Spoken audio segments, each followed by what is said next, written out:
Good morning বন্ধুরা, welcome back to my channel. আশা করছি তোমরা সবাই খুব ভালো আছো। আজ যেখানে আছো সুস্থ আছো, তোমাদের ভালোবাসা আর আশীর্বাদে আমরাও সবাই খুব ভালো আছি। তো আজকে হচ্ছে মঙ্গলবার আর এখন বাজে সকাল 8:05। তো এখন থেকে তোমাদের সাথে ব্লগটা আমি স্টার্ট করছি। পুচকুসোনা শুভ ঘুমাচ্ছে, আজকে ওরা স্কুলে যায়নি। আজকের ওয়েদারটা গরম নেই, ঠান্ডা ঠান্ডাই আছে, মনে হচ্ছে যেন বৃষ্টি হতে পারে। জানি না হবে কি হবে না, কারণ এখানকার ওয়েদারের কোনো ঠিক নেই। সকালে মেঘ করলে আবার দুপুরের দিকে রোদ উঠে যাচ্ছে।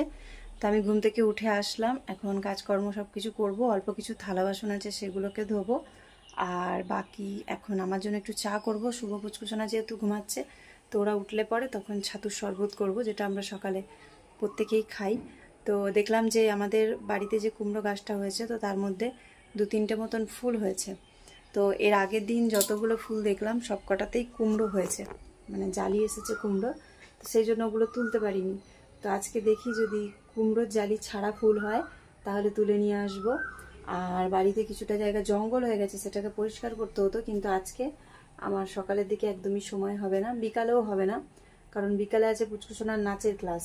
আর এখন সকালবেলার দিকে কাজকর্ম সেরে তাড়াতাড়ি রান্নাবান্না সেরে যেতে হবে আমাকে ডাক্তারের কাছে। আর আমরা যে স্কুটিটা নিয়েছি, তোমরা তো জানোই 2 থেকে 3 দিন হয়েছে স্কুটিটা নিয়েছি। তো পরশু দিন যেদিনকে বাবার বাড়িতে গেছিলাম, সেই দিনকেই স্কুটির যে প্রথমে যে হেডলাইটটা আছে, বড় লাইটটা, ওটার মধ্যে একটু প্রবলেম করছে। ওটার লাইটটা মানে আপ ডাউন করছে। তো কালকে নিয়ে গেছিলাম, নিয়ে যাওয়ার পরে ঘন্টাখানিকের মতন এই লাইটটা ঘন্টাখানিকের মতন খুললো দোকানে, গ্যারেজে মানে শোরুমে দাদাটা দিয়ে খুলে বললো যে এটা সবে নতুন গাড়ি, পুরনো হলে পরে আমি ঠিক ব্যবস্থা করে ঠিক করে দিতাম, কিন্তু যেহেতু নতুন গাড়ি তো ওই জন্য কোম্পানির কাছে তো একবার জানাতেই হবে যে এই প্রবলেমটা হচ্ছে, কারণ এটা ফ্রিতে হওয়ার কথা। তো ওই জন্য উনি বলেছে যে রাতে যতটা পারলাম চেষ্টা করলাম, কিছু হলো না, কিছু সমস্যা ভেতর থেকে হচ্ছে বা কিছু হয়তো চেঞ্জও করতে হতে পারে, তো কোম্পানিকে জানাবো, তারপরে গাড়িটা ঠিক করে দিতে পারবো।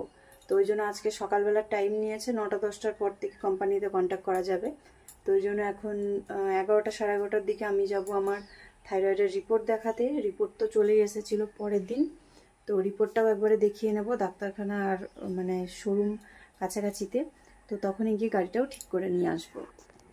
তো ওই জন্য সকাল থেকে নিয়ে আজকে রাত্রি পর্যন্ত একটার পর একটা অনেক কাজ আছে, তাই বাড়িটা আর পরিষ্কার করা হবে না, অনেকটাই জঙ্গল হয়ে গেছে। আর পরিষ্কার করতে গেলে এইরকম ওয়েদারটা ভালো, মানে একটু মেঘলা মেঘলা ওয়েদার থাকবে, রোদ কম লাগবে, তাহলে কাজ করতে সুবিধা হয়, নাহলে পুরো মাথার উপরে রোদ্দুরটা পড়ে, খুব শরীর খারাপ করে। তো আজকে তো আর হচ্ছে না, দেখা যাক কাল পরশু তাহলে করার চেষ্টা করব। তো তার আগে চলো তোমাদেরকে দেখিয়ে দিই যে কুমড়োর জালি এসেছে, কুমড়োর ফুল হচ্ছে। তো ফুল যদি জালি ছাড়া হয় তাহলে তুলে নিয়ে আসবো, আর নয়তো তোলা তো যাবেই না, যেহেতু ফল হচ্ছে ফুল থেকে। তো চলো যাওয়া যাক। দেখো বেশ গাছটা অনেকটা ছড়িয়ে গেছে, ওটাকে আবার মাচা করে দিতে হবে, নাহলে পুরো বাড়িতে ছড়িয়ে যাবে। সবার আগে আমি তোমাদেরকে একটা ফুল দেখাবো, তোমরা একটু বলো তো যে এই ফুলগুলো ঠাকুরকে পুজোতে দেওয়া যাবে কি না। হঠাৎ করেই দেখছি আমাদের বাড়িতে প্রথমবার কিন্তু এই গাছগুলো হয়েছে। কোথা থেকে বীজ এসে পড়েছে জানি না, কারণ অনেক আমাদের বাড়িতে পায়রা আছে, তারপরে ছোট ছোট পাখিগুলো আসে, হয়তো মুখে করে নিয়ে এসেছে। তো 2টো গাছ হয়েছে, কিন্তু অনেক ফুল হয়, আজকে 2টোই ফুল ফুটেছে। অন্যদিন তো 8-10টা করেও ফুল ফোটে, কিন্তু আমি জানি না বলে ঠাকুরকে আর দিই না। আর টমেটো গাছের তো টমেটো একদম শেষের মুখে গাছ নষ্ট হয়ে গেছে এক প্রকার বলতে গেলে। ওটা তো কিছু মানে টাইমের জন্যই হয়, তাও কিছু ফুল এসেছে, তা যার জন্য গাছগুলোকে এখনও তুলে ফেলিনি। আবার কিছু কাঁচা টমেটো রয়েছেও, তো সেগুলো হয়ে গেলে তারপরে গাছগুলো তুলবো। আর পদ্ম ফুল গাছটাতে আজকে আর পদ্ম ফুল ফোটেনি, না বলে প্রত্যেক দিনই 1-2টো করে ফুল ফুটছিল। তো কুমড়ো ফুল গাছে যখনই ফুল তুলতে আসি, যখন দেখি ফুল ফুটেছে, ভাবি যে বড়া বানাবো, তো তখনই দেখছি যে নিচে জালি হয়ে গেছে, মানে ফল হয়েছে। তো ওই জন্য আর তোলা হচ্ছে না। আর কুমড়ো ফুলগুলো খেতে কিন্তু খুব ভালো লাগে, পকোড়ি করে খেতে। তো আজকে দেখি একটাও পাই কিনা, কারণ যতগুলো ফুল ফোটে সব কটার মধ্যেই কিন্তু জালি হয়েছে। তো ওই দেখো কিছু কিছু জালি তো এখনও আবার হচ্ছে, ফুলগুলো পরে ফুটবে, মাথায় থাকে ফুলগুলো। তো কুমড়ো গাছটা খুব সুন্দরভাবে হয়েছে, তবে পাতাগুলো শুরুতেই যেহেতু অনেকটা বড়, তো এই পাতাগুলো বাটা খেতে ভালো লাগবে, মানে ডালে দিলে বা শাক করে খেলে কিন্তু এই পাতাগুলো খুব একটা টেস্ট হবে না। আর পাতাগুলোর মধ্যে এক ধরনের সাদা সাদা যেই মানে পোকার মতন থাকে, তো সেগুলো হয়ে যাচ্ছে, মানে পাতাগুলো খুব একটা ভালো নেই। একদম ডগের থেকে নিলে পরে তবে সেই পাতাগুলো খাওয়া যাবে। তবে গাছটা এত সুন্দরভাবে হবে বুঝতে পারিনি। তো এইখানে দেখো এই ফুলটার নিচে কোনো জালি নেই। তো প্রথমে আমি খেয়াল করিনি, আমি চলে যাচ্ছিলাম, তারপর দেখলাম যে জালি নেই, তো সেই জন্য তুলে নিলাম। তো একটাই ফুল ফুটেছে জালি ছাড়া, বাকিগুলোতে কিন্তু জালি হয়ে গেছে। তো ওই জন্য আর ফুল তুলবো না, ওই যে নিচে কুমড়ো হচ্ছে। আর এখানে একটা লঙ্কা গাছও আছে। তো এই ঘাসগুলোকে আমি আর নিজে তুলছি না, কারণ এই ঘাসগুলোকে সামনের বাড়ির কাকিমা তুলে নিয়ে যায় ওদের ছাগলের জন্য।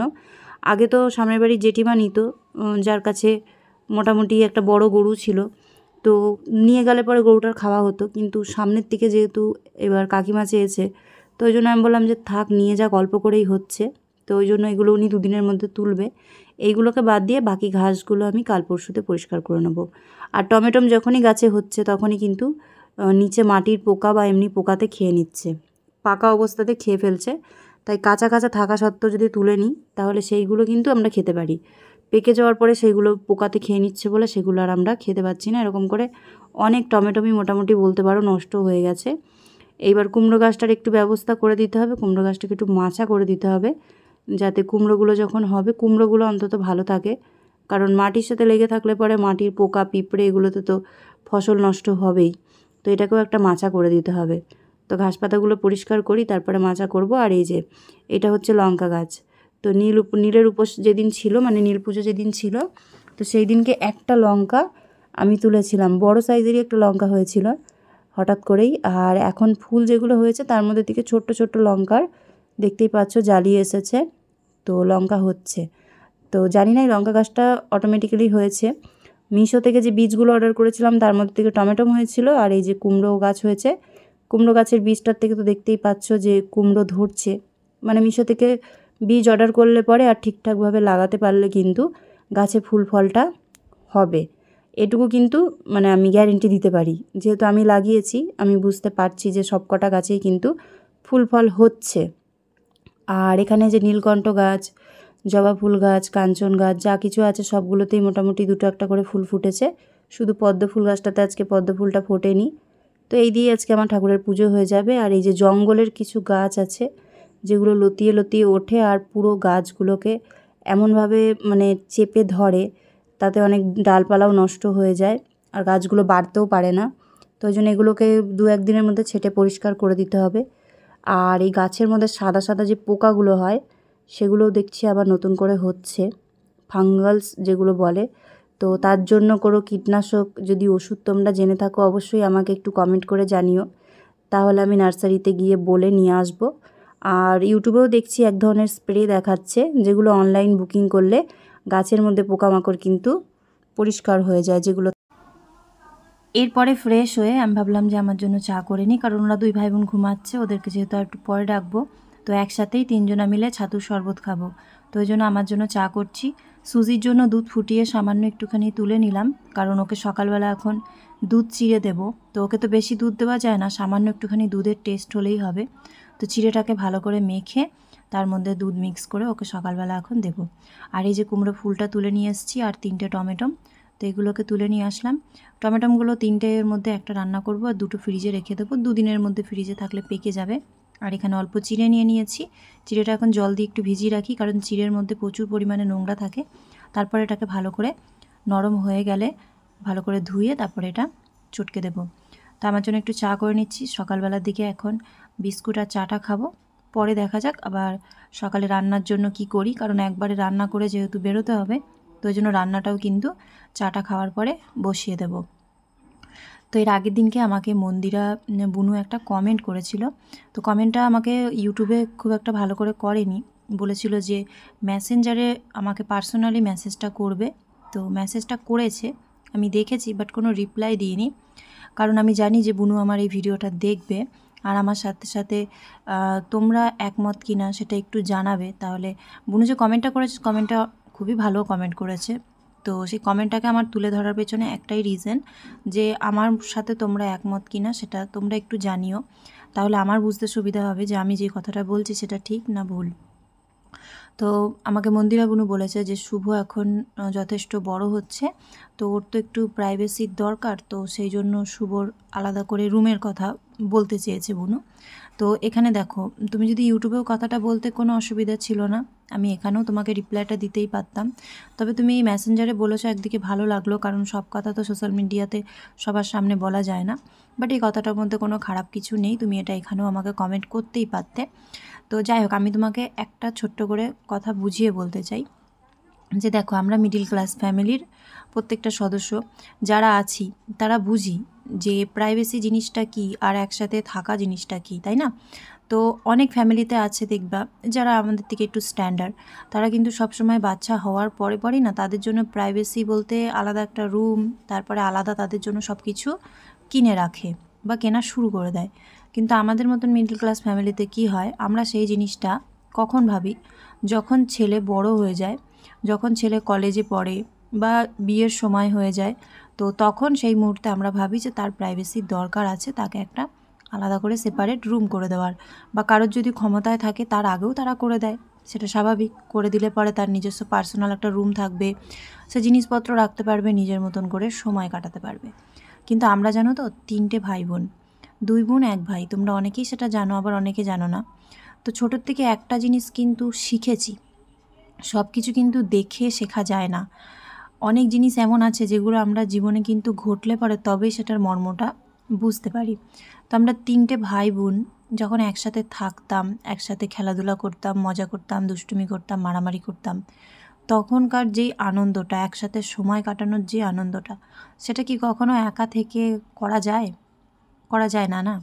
তো সেই জন্য আমি মনে করি, যতদিন না ছেলে মেয়ে যথেষ্ট বড় হচ্ছে, যতদিন না তাদের মনে হচ্ছে যে আমাদের প্রাইভেসির দরকার, ততদিন তাদেরকে জোর করে কখনোই প্রাইভেসি দেওয়া উচিত না। কারণ তাতে কী হয় জানো তো, ফ্যামিলি মেম্বারের থেকে, ভাই বোনের থেকে সে কিন্তু অনেকটা দূরে সরে যায়।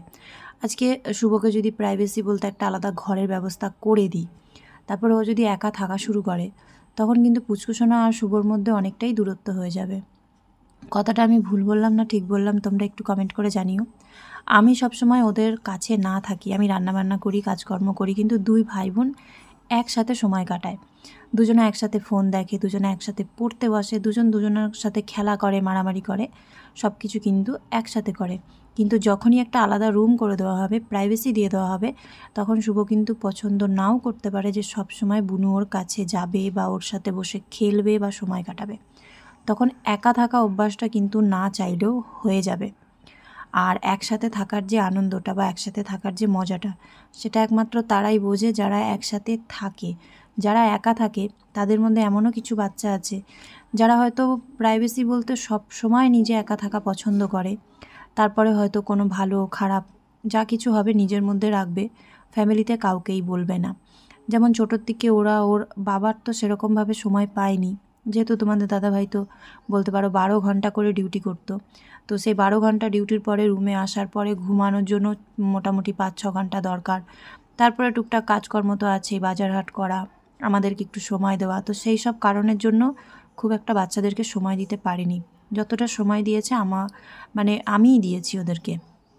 তো ওই জন্য আমি একটা জিনিস খুব ভালোভাবে জানি যে বাবা মাকে সবসময় বন্ধু হয়ে ছেলে মেয়ের পাশে থাকতে হয়, আর তাদেরকেও বন্ধু করে নিতে হয়, যাতে তারা সব কথা আমাদেরকে বলে, সব কিছু শেয়ার করে, আর ওদের চোখ দেখলে বা ওদের মুখ দেখলেই যাতে বুঝতে পারি আমার ছেলে মেয়েটা টেনশনে আছে নাকি আমার ছেলে মেয়েটা অনেকটা আনন্দে আছে।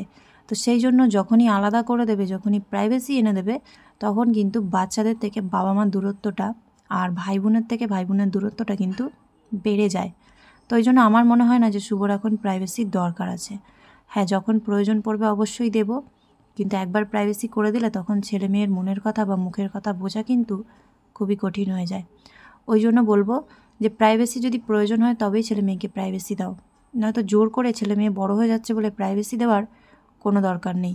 যেখানে সবাই মিলে আনন্দ করা যায় সেখানে প্রাইভেসির কোনো দরকারই পড়ে না। বড় হোক, যখন সময় হবে তখন অবশ্যই তাদেরকে প্রাইভেসি দেওয়া হবে, তাই না? তো এখন বাজে বেলা 12টা। আমি শুভ পুচকুসোনা 3জনে মিলে ছোলার ছাতু খেয়েছিলাম, আর তারপরে ভাতটা বসিয়ে দিয়েছিলাম, কারণ তোমাদেরকে তো বললাম যে রান্নাটা তাড়াতাড়ি করে নিতে হবে। তো ভাত, ডাল আর তার সাথে আলু সেদ্ধ ছিল, আর পেঁয়াজ দিয়ে পকোড়ি করেছিলাম। তো সেই দিয়ে খেয়ে আমি এখন বেরোচ্ছি আমার রিপোর্টটা নিয়ে। আমি একাই যাচ্ছি স্কুটি নিয়ে, ডাক্তারটা দেখিয়ে আসি, ওষুধ কি দেয় না দেয় সেটা দেখি। তো পুচকুসোনাকে এদিকে মানা করছি আমি যে যাস না, আমার তো একা প্রথমত ভয় লাগছে, তারপরে আবার ও যেতে চাইছে, সে আরও টেনশন, মানে টেনশনের উপর টেনশন। তো যাই হোক, ওকে নিয়ে চলে এসেছি। আমার পিছু ছাড়বে না, তাড়াতাড়ি করে স্নান করলো, কোনো রকমের ওকে চাপিয়ে নিয়ে আসলাম। আর একা থাকলে যতটা না রিস্ক লাগে, কেউ সাথে থাকলে বেশি রিস্ক লাগে। তো আগের দিন মাকে নিয়ে গাড়ি চালিয়েছিলাম। প্রথম আমি শুভকে নিয়ে চেষ্টা করেছি গাড়ি চালাবার, আর দ্বিতীয়ত আগের দিনকে মাকে বসিয়ে নিয়ে বাড়ি ছেড়ে দিয়ে এসেছিলাম, আবার একাও চালিয়ে বাড়ি এসেছিলাম। আর আজকে পুচকুসোনাকে নিয়ে এসেছি, মানে মোটামুটি 3 জনাকে নিয়ে আমি সিঙ্গেল গাড়ি চালিয়েছি। তো ভয়টা একটু কমে গেছে, কিন্তু তারপরও মনে হয় কোথাও যেন একটু ভয় আছে, কারণ নতুন গাড়ি যেহেতু। আর আমাদের গাড়িটা তো তোমরা জানোই ব্যাটারির গাড়ি, পেট্রোলের গাড়ি নয়। তো সেই জন্য পিক আপ দিলে পরেও গাড়িটা কিন্তু খুব তাড়াতাড়ি স্পিডে দৌড়ায়। তাই পেট্রোলের গাড়ির থেকে মানে ব্যাটারির গাড়িতে রিস্কটা একটু বেশি লাগে। তো আমি যে রিপোর্টটা নিয়ে গেছিলাম, রিপোর্টটা দেখার পরে ডাক্তার বলল যে থাইরয়েড তো অনেকটাই কমে গেছে, যাক অনেকটা ভালো হয়েছে, থাইরয়েডটা তোমার অনেকটা কমে এসেছে। কিন্তু ওই যে 3-4 মাস যে আমি ওষুধ খাইনি বা রিপোর্ট করিনি, তার জন্য ডাক্তার বলল যে এখনই তোমাকে সঙ্গে সঙ্গে থাইরয়েডের ওষুধ দিচ্ছি না, তার জন্য তোমাকে আমি 1 মাসের জন্য কিছু ওষুধ দিচ্ছি, সেই ওষুধটা তুমি খাও, ওষুধটা শেষ হয়ে গেলে তারপরে তোমাকে আবার টেস্ট করতে হবে। তো ওই জন্য নতুন করে 1 মাসের ওষুধ নিয়েছি। তো ওষুধটার দাম 330 টাকা লেখা আছে, এক একটা পাতার দাম। তো 2টো পাতা নিয়েছি, যেহেতু 600 টাকা পড়েছে। আর শুভ যেহেতু স্কিনের মধ্যে একটুখানি চামড়ার সমস্যা আছে, চামড়া ওঠে, তো ওই জন্য ওর একটা এক্সট্রা মলম নিয়ে এসে রাখলাম, কারণ মাঝে মাঝেই ওর চামড়া ওঠে বলে ওকে হাতে লাগাতে হয়। তো এরপরে তো আর কোনো ভিডিও শ্যুট করিনি, যেহেতু ধরো একটু খিচিবিচির মধ্যে ছিলাম, তোমাদেরকে আগেই বলেছি যে আজকে সকাল থেকে রাত পর্যন্ত খুব চাপ। তো ওই জন্য এইখানে আমি ভিডিওটা শেষ করছি।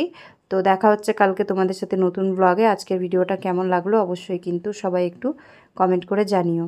তো দেখা হচ্ছে কালকে। সবাই ভালো থেকো, সুস্থ থেকো, সাবধানে থেকো, আর সবসময় নিজেদের খেয়াল রেখো। Take care, by.